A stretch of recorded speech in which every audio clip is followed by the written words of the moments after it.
மீண்டும் இணைந்திருக்கின்றோம். இன்றைய ஆலோசனை நேரம் நிகழ்ச்சியினூடாக இன்றைய நிகழ்ச்சியில் நமது கலையகத்திலே ஆலோசனை நேர நிகழ்ச்சியினுடைய விருந்தினராக அழைக்கப்பட்டிருக்கின்றார். ஜேவிஸ்வா சொலிசிட்டர்ஸ் என்று சொல்லக்கூடிய ஹெய்ஸ் மிடில் செக்ஸில் புகழ்பெற்ற ஜேவிஸ்வா சொலிசிட்டர்ஸினுடைய முதன்மை சட்டவாளர் திரு ஜெயராஜன் விஸ்வலிங்கம் அவர்கள் நம்மோடு இணைந்திருக்கின்றார். அவரிடமிருந்து சட்டம் சம்பந்தமான ஆலோசனைகள் இதெல்லாம் உங்களுக்கு இலவசமாக வழங்கப்படுவதற்கு நல்ல வாய்ப்பாக அமைகிறது. அதை நீங்கள் சிந்திக்க வேண்டும். இன்றைக்கு ஒரு தொலைக்காட்சி ரீதியாக நல்ல அனுபவம் உள்ளவர்களை இவர்களை போன்ற ஒவ்வொரு துறையிலும் சார்ந்தவர்களை நாங்கள் இந்த ஆலோசனை நேரம் மருத்துவ நிகழ்ச்சி என்ற டாக்டர்ஸ் இவற்றை அழைத்து நமது சமூக மக்களினுடைய இன்றைக்கு இந்த கடன் கொடுக்கல் வாங்கல் சாதாரணமாக இதில் ஏமாற்றப்படும் போது நோயாளியாகிறோம், பாதிப்படைகின்றோம், மனநோயால் பாதிக்கப்படுகின்றோம். எங்களுடைய நாங்கள் கஷ்டப்பட்டு சிரமத்துடன் உழைத்த பணத்தை மற்றவர்களுக்கு தாரை பார்த்து அவர்கள் அதில் சந்தோஷமாக இருப்பதை நாங்கள் பார்க்கும்போது உண்மையில் தாங்க முடியாத வேதனைகள். ஆனால் இவற்றை நாங்கள் ஆரம்பத்தில் ஒரு விழிப்புணர்வோடு இவ்வகையான சட்ட ஆலோசனைகள் சட்டம் சம்பந்தமாக ஒரு காசை கொடுக்குறதுக்கு முதல் நாங்கள் போய் ஒரு சின்ன சட்டவாளரை சந்தித்து அவரிடம் ஒரு சிறிய கட்டணத்தை செலுத்தி நாங்கள் அதில் ஒரு ஆலோசனை பெற்றுக்கொண்டால் தவறில்லை. நான் இதை கேட்குறேன் ஒரு இந்த அடிப்படையில். இப்போ நீங்கள் நார்மலாக வந்து வட்டிக்கு காசு கொடுக்க முடியாது.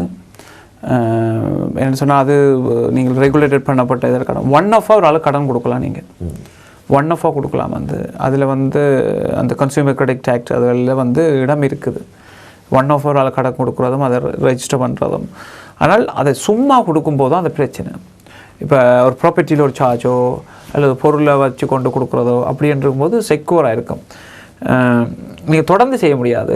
அது இப்போயாவது ஒரு நடக்கிற நிகழ்ச்சியாக இருந்தால் அப்படி செய்யக்கூடியதாக இருக்குது. நீங்கள் தொடர்ந்து ஒரு தொழில் மாதிரி செய்தீங்கன்னு சொன்னால் அதை ரெஜிஸ்டர் பண்ணி கரெக்டாக செய்யணும். அந்த காம்படிஷன் அத்தாரிட்டி அதில் வந்து நீங்கள் மினிஸ்ட்ரி ஆஃப் ஜஸ்டிஸ் அது எல்லாமே இருக்குது. வந்து ஆஃபீஸ் ஆஃப் ஃபேர் ட்ரேடிங் அது எல்லாமே வந்து இப்போ ஆஃபீஸ் ஆஃப் ஃபேர் ட்ரேடிங் இல்லை, இப்போ வந்து அந்த இதில் வந்து ரெஜிஸ்டர் பண்ணணும். அது அப்போ அப்படி செய்யும்போது ஒரு ஆலோசனையை பெற்று எழுத்து மூலம் இது எவ்வளோ காலத்துக்குள்ளே பே பண்ண போயிடும், எப்படி பே பண்ணணும் அப்படின்றது ஒரு சின்ன ஒரு டாக்குமெண்ட்ஸாக இருந்தால் கூட எவிடன்ஸ் வந்து இப்போ உங்களோட ஐடியாரு அவற்றை ஐடியா செக் பண்ணி உங்களோட ஐடியா செக் பண்ணி ஒரு டாக்குமெண்ட்ஸை ப்ரிப்பேர் பண்ணும்போது நாளை சொல்ல முடியாது வந்து இப்போ நான் சைன் பண்ண இல்லை அவர் சைன் பண்ண இல்லைன்ற இதுகள் எல்லாம் இருக்காது. அப்போ அதை ப்ராப்பராக செக் பண்ணி அட்ரஸ் எல்லாம் செக் பண்ணி என்ன மாதிரி இதை எப்படி கொடுக்கணும், எவ்வளோ நாள் கொடுக்கணும், ஒரு கொடுக்காட்டி என்ன நடக்கும் அப்படின்ற இவென்ச்சுவாலிட்டிஸ் என்னெல்லாம் நடக்கலாம்ன்றதெல்லாம் பார்த்து ஒரு சின்ன டாக்குமெண்ட்ஸை ப்ரிப்பேர் பண்ணி செய்தை கண்டால் 50-100 பவுண்ட்ஸ் 100-150 பவுண்ட்ஸுக்கு நீங்கள் சைன் பண்ணால் கூட அவ்வளோ செலவானால் கூட வந்து அது பின்னுக்கு ஒரு கோர்ட்டுக்கு தண்டுக்கு போகும்போது அது எல்லாத்தையும் கவர் நாடி கூட ஒரு குறிப்பிட்ட அளவுக்கு உண்மையில் அவருக்கு நான் காசை கொடுத்துறேன்னு அவர் தருமதி என்ற விஷயம் வந்து ரெக்கார்டாக இருக்கும். அது இல்லாமல் இப்போ வாய் வார்த்தைகளை கொடுக்கும்போது இது பிரச்சனை நடக்குது. மற்ற அப்படி சைன் பண்ணும்போது வாங்குறவருக்கும் வந்து இதற்கு நான் சரியாக சைன் பண்ணது எழுத்து மூலம் கொடுத்தது ஒரு சின்ன மனசுக்குள்ள ஒரு பயம் ஒன்று இருக்கும். வந்து அப்படி இல்லாமல் செய்யும்போது மனச்சாட்சி இல்லாதவர்கள் என்ன செய்வார்கள், காசை எடுத்துக்கொண்டு தன் குடும்பம் தன் பிள்ளைகளோட நாங்கள் வாழ்ந்துருவோம். புரிதல உங்களுக்கு? என்றால் எல்லாரும் வந்து நீங்கள் நார்மலாக மனுஷனாக பார்த்தீங்கன்னா எல்லாரும் தன் இன்ட்ரெஸ்ட்டை ப்ரொடெக்ட் பண்ணுறதுக்கு தான் ட்ரை பண்ணுவாங்க. ஒரு நாடாக இருந்தாலும் சரி, ஒரு தனி மனிதனாக இருந்தாலும் தன்ட்ட இன்ட்ரெஸ்ட்டை முதல்ல போட்டு தான் செய்வாங்க. தியாகிகளாக இருக்கிறார்களாம் மற்றவர்களுக்காக செய்வாங்க. அவர்கள் வந்து வேறு கேட்டகரி. இப்போ இந்த நாட்டில் வந்து வாழ்றவர்கள் பெரும்பாலும் பார்த்தீங்கன்னா எல்லாம் தன் குடும்பம் தன் பிள்ளை படிக்கணும், தன் குடும்பம் வீடு வாங்கணும், தன் பிஸ்னஸ் நடத்தணும். அப்போ ஒவ்வொருத்தரும் அப்படி யோசிக்கும் போது நீங்கள் காசு கொடுக்கும்போது யோசிக்கணும். உங்களுக்கு ஒரு பிரச்சனை வந்தால் அவர்கள் காசை கொடுக்காமல் இருக்கிறதுக்கு வாய்ப்புகள் கூடுதலாக இருக்குமே தவிர கொடுக்குறதுக்கு வாய்ப்புகள் குறைவு. ஏன்னு சொன்னால் எல்லாரும் தன்னைத்தானே பாதுகாக்க விரும்புகிறாங்க. புரியல உங்களுக்கு? 2 பிள்ளை ஓடி போகுது ட்ரெயினுக்குன்னு சொன்னால் நீ உன்ற பிள்ளையை தான் முதல் பார்ப்பேன். புரியல உங்களுக்கு? உதவி செய்யணும்னு நினைப்பேன். நார்மலாக அது நேச்சுரலாக வரும். அது உங்களுக்கு இயற்கையாக வரக்கூடிய சில ஃபீலிங்ஸுகள். அப்போ இப்படி அன்ரெகுலேட்டடாக இப்படியான விஷயங்கள் நடக்கும்போது பிரச்சனை வந்து சீட்டு கொடுக்குறது அப்படியான பிரச்சனைகள்லாம் வந்து சரியான பிரச்சனையை கொண்டு வரக்கூடியது. இது ஒரு ஆள் மட்டுமில்லை, இது எத்தனையோ கேஸ் வந்து போலீஸ் கேஸில் வந்துட்டு எடுத்து சொன்னால் உங்களுக்கு காசு கொடுக்க விருப்பம் இல்லாமல் இருக்குது திருப்பி. அப்போ என்ன நடக்கும்னு சொன்னால் 2 தரம் 3 தரம் கேட்டோன்னே இவர் என்ன கரைச்சி கொடுக்குறோம், ஏன்னா காசு கொடுக்க முடியாமல் இருக்குது, இவர் கரைச்சி கொடுக்குறோம், என்ன அடிச்சேன்னா போலீஸை தான் சொல்லுவேன். வாங்கும் போது அந்த பிரச்சனைலாம் தெரியல. இப்போ வந்து 2-3 தரம் கேட்டுட்டு புரியல உங்களுக்கு? அதான் அந்த செயல்பாடு வந்து. நன்றி ஜெயராஜ் சொல்லிங்க. ஒரு சமூக கண்ணோட்டத்தோடு நீங்கள் ஒரு வழக்கறிஞர் இருந்தாலும் எத்தனையோ பிரச்சனைகளை சந்தித்திருப்பீர்கள் என்ற அடிப்படையில் அதை கூறியிருக்கிறீர்கள். வணக்கம். வணக்கம். வணக்கம். கதைங்கோ. நான் நோத்தூர்லேருந்து கதைக்கிறோம். ஓம் கதைங்கோ. ரத்னசிங்கம் பேர். நாங்கள் 2008ஆம் ஆண்டு இங்கே அகதியாக வந்து நாங்கள் வந்து எங்களோட கேஸ் நிற்கல. இப்போ ஒரு வருஷம் முடிஞ்சது. ஹோம்ஸ் கோர்ட்ஸில் எல்லாம் ரிஜெக்ட் பண்ணிக்கிட்டேன். இப்போ இது உங்களுக்கு விசா கிடைக்கிறதா இருந்தால் எனக்கு என்ன செய்யலாம்? ஓய்யா உங்களுக்கு எத்தனை வயசு ஐயா இப்போ? எனக்கு இப்போ 62 வயசு முடிஞ்சு. 62. யார் இருக்கணும் இங்கே இப்போ உங்களுக்கு வேறு ஆக்கள் ஃபேமிலியில்? இங்கே என்னுடைய ஒரு மகளும் ஒரு மகனும் இருக்கணும். ரைட். யாரோட இருக்கிறீங்க? அவையோட இருக்கிறீங்க? பிள்ளைகளோட இருக்கிறீங்க இப்போ? ஓம் ஓம் ஓம். ரைட். உங்களுக்கு மருத்துவ பிரச்சனைகள் இருக்கா? ஓம். என்ன மாதிரி பிரச்சனை இருக்கு? வருத்தங்கள், உடம்பு வருத்தங்கள்? எனக்கு high blood pressure, cholesterol, diabetic. Okay. எல்லாம் இருக்கு. ரைட்.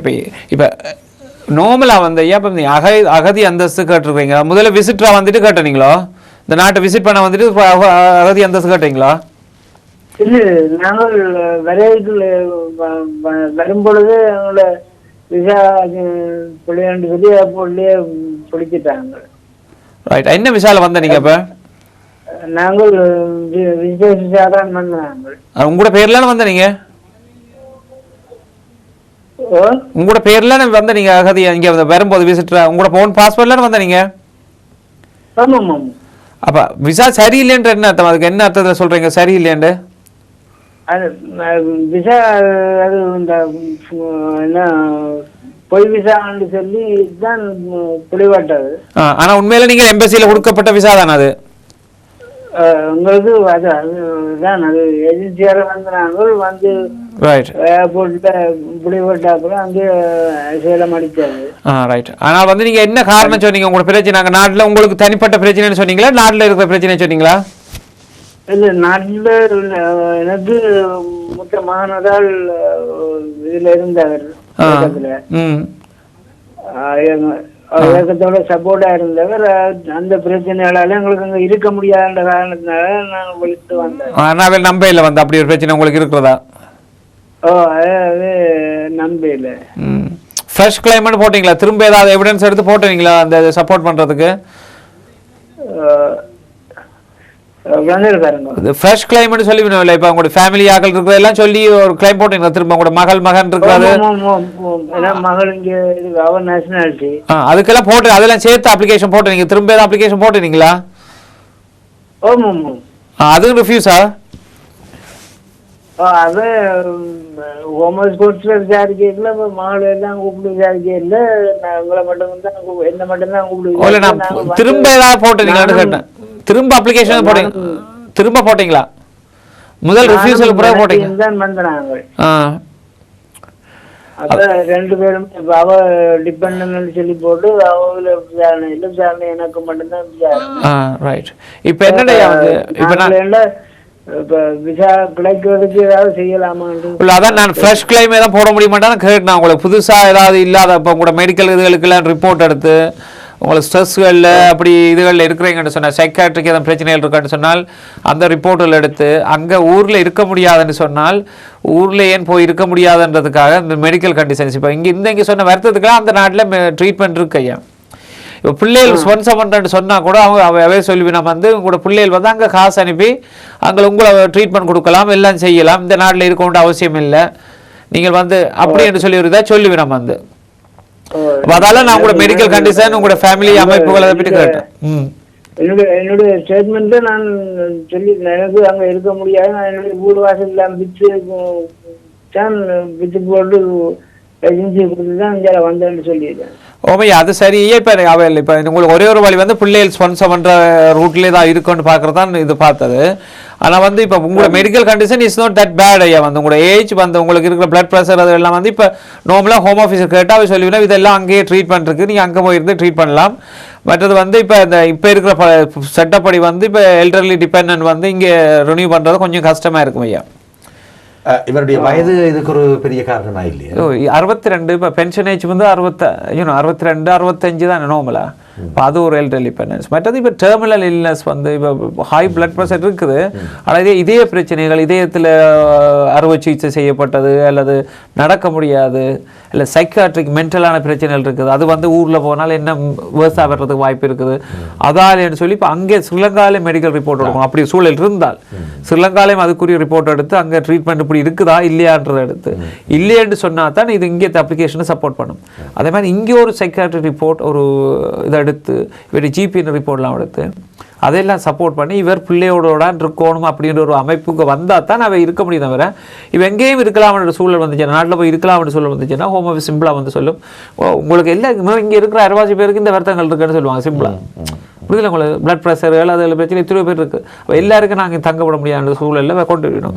உங்களுக்கு இங்கே பிள்ளையோடு இருக்கிற மட்டும்தான் ஆப்ஷன், ஸ்ரீலங்காவில் இருக்க முடியாது அப்படின்ற ஒரு சூழல் இருந்தால் மட்டும்தான் உங்களுக்கு இங்கே தங்க முடியும். என்ன சொன்னால் அகதி இது வந்துட்டுது. அப்படி இருந்தால் கூட 20 years ரூல்ஸுக்கான இருக்க முடியும். 20 yearsனால் நீங்கள் 20 years இருந்தால் என்ன 12 வருஷம் இருந்தால் தான். சுருக்கமாக இவ்வகையான வயது கொண்ட தம்பதியினரை வலுக்கட்டாயமாக அனுப்பக்கூடிய சாத்தியம் இருக்குதா? சாத்தியங்கள் இருக்குது. அதாவது கொள்கை ரீதியில் முடிவுகள் எடுக்கும்போது உங்களுக்கு கேள்விப்பட்டீங்களுக்கு ஒரு எய்ட்ஸ் பாதிக்கப்பட்டு உயிருக்கு போராடி கொண்டு இருந்தவர்கள் கூட அனுப்பியிருக்கிறார்கள்.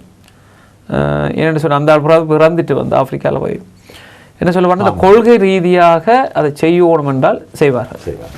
ஐயா, நீங்கள் மேலதிகமாக உரையாட விரும்பினால் நீங்கள் ஜே விஸ்வா சொலிசிட்டர்ஸுடைய நிறுவனத்தோடு தொடர்பு கொள்ளுங்கள். எங்களோட தொலைபேசி இலக்கம் திரையில் இருக்குது. சிலவற்றை அவர் மனந்திறந்து அவருடைய அலுவலகத்தில் நீங்கள் உரையாடலாம். முடியுமானால் இன்னும் ஒரு அப்ளிகேஷன் போடலாம். விரும்பினால் நீங்கள் விரும்பிய வழக்கறிஞர்களை தேர்வு செய்யலாம். இருந்தாலும் நீங்கள் விரும்பினால் இந்த திரையில காண்ற தொலைபேசி இலக்கத்தை உங்களுடைய பிள்ளைகளை கொண்டு தொடர்புகளை ஏற்படுத்தி நீங்கள் செய்து கொள்ளலாம். சற்று நேரத்தில் நீங்கள் நன்றி ஐயா. நன்றி. இன்னும் ஒரு உறவு இணைந்திருப்பதாக அறிந்தோம். ரமணன், அழைத்துக் கொள்வோமா? வணக்கம். வணக்கம். ஹலோ, வணக்கம். கதைங்கோ. நான் இங்க இஸ்லாமில இருந்து பேசுறேன், லண்டன்ல. சொல்லுங்க. இப்ப என்னன்னு சொன்னா, என்னுடைய வைஃபுக்கு நாங்க கல்யாணம் முடிச்சது சும்மா ஹிந்துல தான். ஹிந்து கோயில்ல கல்யாணம் பண்ணினார். இப்ப அவருக்கு இந்த விசா பிரச்சனை. விசா என்னன்னு சொன்னா, அவ இன்னும் அசைலம் கேட்கல இந்த நாட்டுல. அப்ப அசைலம் கேட்கல. அப்ப நான் யூரோப்பியன் பாஸ்போர்ட், நான் ஹாலண்ட் பாஸ்போர்ட். அந்த ரீதியில இந்த யூரோப்பியன் அந்த என்ன சொல்றேன், அந்த உண்டா இருக்கிற அப்ளை பண்ணி நான் விசாவுக்கு எல்லா டாக்குமெண்ட்ஸும் அனுப்பி பிக்கப் பண்ணி கொண்டே இருக்கு. நம்ம 4 தரம் பிக்கப் பண்ணியாச்சு. 5ஆம் தரம் திருப்பி எல்லா பேப்பர்ஸும் எல்லாம் படி வச்சு அனுப்பினான். அதுல திருப்பி ரிஜெக்ட் பண்ணி வந்திருக்கு. என்னன்னு சொன்னா, ஸ்ரீலங்கன் என்று சொன்னதுக்கு ஐடி ப்ரூஃப், ஏதாவது ஐடென்டி கார்டு அல்லது அவட பாஸ்போர்ட் ரெண்டு சொல்லித்தான் வேண்டி இருக்கு. அப்ப எங்கள்கிட்ட பாஸ்போர்ட் இல்லை. இது ஒன்று தான் ரிஜெக்ட் பண்ணி இருக்கலாம். பாஸ்போர்ட் இல்லை. அந்த பாஸ்போர்ட் எடுக்க முடியவில்லை இங்க. இங்க இப்ப இந்த எம்பசி போக அவங்க தர்றாங்க இல்ல. இப்ப உங்களோட ப்ரிசைஸா கேள்வி இந்த ஐடிக்கு என்ன எடுத்து கொடுக்குறேன்னா இங்க அந்த எம்பசி சீல் அடிக்காம இங்க அது வேல்யூ இல்லையா அந்த பாஸ்போர்ட். ஓகே, இப்ப உங்களோட கேள்வி வந்து இந்த ஐடி இல்லாமல் எப்படி செய்யறேன்டா? அது உங்களோட கேள்வி வந்து ஐடி இல்லாமல் இப்ப ஸ்ரீலங்கன் பாஸ்போர்ட் இல்லாம எப்படி அப்ளிகேஷன் போடலாம்டா கேள்வியோ? அந்த ஐடிக்கு என்ன செய்யலாம் இப்ப கேக்குறீங்களோ? அந்த பாஸ்போர்ட் இல்லாமல் வேற ஏதாவது வழி இருக்கும்னு கேட்க வரீங்களோ? ஒரே காரணம் தான் சொல்லி இருக்கிறோமா ரிஃப்யூசலுக்கு? இல்ல. என்னன்னு சொன்னா இப்ப இப்ப நீங்க பாத்தீங்கன்னா இந்த அப்ளிகேஷன் பாஸ்போர்ட் எடுக்கலாம இருக்கு. இதுக்கு இப்ப திருப்பி நான் ஃப்ரெஷ் அப்ளிகேஷன் என்ன அட்வைஸ் பண்ண விடுங்க. இப்போ நான் சொல்கிறேன் உங்களுக்கு என்ன செய்யலாமன்ற என்னுடைய ஒப்பீனியனில். இப்போ அந்த இப்போ EAFM அண்ட் அப்ளிகேஷன் இப்போ வந்திருக்கு. வந்து இப்போ ஜூலையில் புது அப்ளிகேஷன் வந்திருக்கு. இப்போ சில நீங்கள் முதல் போட்டிருந்தால் கொஞ்சம் கேர்ஃபுல்லாக இருக்கும். ஏப்ரல் இருக்கிறது ஜூலைலையும் ஒரே டைமில் 2 அப்ளிகேஷன் வந்திருக்கு. அந்த அப்ளிகேஷனில் ஆல்டர்னேட்டிவ் ஐடென்டிட்டின்னு சொல்லி அதுக்குள்ள ஃபார்ம்லேயே இடம் இருக்குது. அது பாஸ்போர்ட் தான் கொடுக்கணும்னு அவசியம் இல்லை. அதை வேற சொல்கிறாங்க. பாஸ்போர்ட் தான் கொடுக்கணும். பர்த் சர்டிஃபிகேட் கொடுத்தீங்களா? பர்த் சர்டிஃபிகேட் கொடுத்தீங்களா? கொடுக்கும்போது ஹலோ பர்த் சர்டிஃபிகேட் கொடுத்தீங்களா வாண்ட அவ தொலைக்காட்சி அளவில் நல்லா கூட்டினால் ஒன்றும் செய்ய முடியாது. ஓகே ஏன் நீங்க கல்யாணம் செய்ய முடியல இந்த நாள்லயே கல்யாணம் செய்ய முடியல? ஓகே ஏன் நீங்க கல்யாணம் செய்ய முடியல உங்களால? இந்த நாள்ல கல்யாணம் செய்தீங்களா? இல்ல இல்ல நான் உங்களுக்கு எத்தனை வருஷத்துக்கு முதல்ல கல்யாணம் செய்த நீங்க? இல்ல விசா இல்லாம இல்ல இருக்கணும்னு அவசியம் இல்ல. விசா கல்யாணம் பண்ணிடலாம் இருக்கு. விசா இருக்கணும்னு அவசியம் இல்ல. விசா இல்லாதால இங்க 6 வருஷம் ஆச்சு. ரைட். 6 பிள்ளைகள் இருக்கா? ஹலோ பிள்ளைகள் இருக்கா உங்களுக்கு? அது தொலைக்காட்சி மன்னிக்க வேணும், உங்களுக்கும் கஷ்டம், உங்களுக்கு சரியான கஷ்டம் இல்லை. இப்போ நான் பேருக்கு பொதுவாக ஒரு அட்வைஸ் சொல்லி ஒரு கஷ்டமான சூழல் இருக்கிறேன்னு நினைக்கிறேன். இப்போ பிள்ளைகள் இருந்தால் பிள்ளைகள் இல்லை இப்போ ஒன்று செய்யலாம் வந்து அப்போ அந்த நாட்டில் இருந்து வாக்கக்கூடிய ஸ்கூலில் படித்த ஐடியல் அதுகள் இதெல்லாம் எடுத்து மனைவியின் பக்கம் ஸ்கூலில் படித்தது அங்கே ஜேபி அதுகளில் ஜேபிஓ உங்களுக்கு அந்த கவர்மெண்ட் ஏஜென்ட் அதுகளில் வந்து அங்கேருந்து டாக்குமெண்ட்ஸ் எல்லாம் எடுத்து இன்னாரான்னு சொல்லி ஒரு ஃபோட்டோ எடுத்து அப்படி ஒரு டாக்குமெண்ட்ஸ் இங்கே எடுக்கலாம். இப்போ அதோடு சேர்த்து இப்போ அந்த பர்த் சர்டிஃபிகேட் இருக்குது, ஒரிஜினல் பர்த் சர்டிஃபிகேட் அதை ட்ரான்ஸ்லேட் பண்ணி அந்த ஐடி இப்போ பாஸ்போர்ட் மட்டும்தான் சொல்லி அங்கே இருக்கே இல்லை வந்து. அப்போ நீங்கள் மேக்ஸிமம் உங்களால் என்னென்ன முடிஞ்சது ஸ்கூலில் படித்ததுகள் அங்கே இருக்கிற கவர்மெண்ட் இதில் அடிச்சு இப்போ இன்னார் வந்தேன்னு சொல்லி கன்ஃபார்ம் பண்ணி இன்னாற்ற மகள் இன்னார்னு சொல்லி இந்த அட்ரஸில் இந்த வாங்கி தான் படித்தவங்க அப்புறம் அந்த ஸ்ரீலங்கன் உங்களை ஸ்ரீலங்கன்னு ப்ரூவ்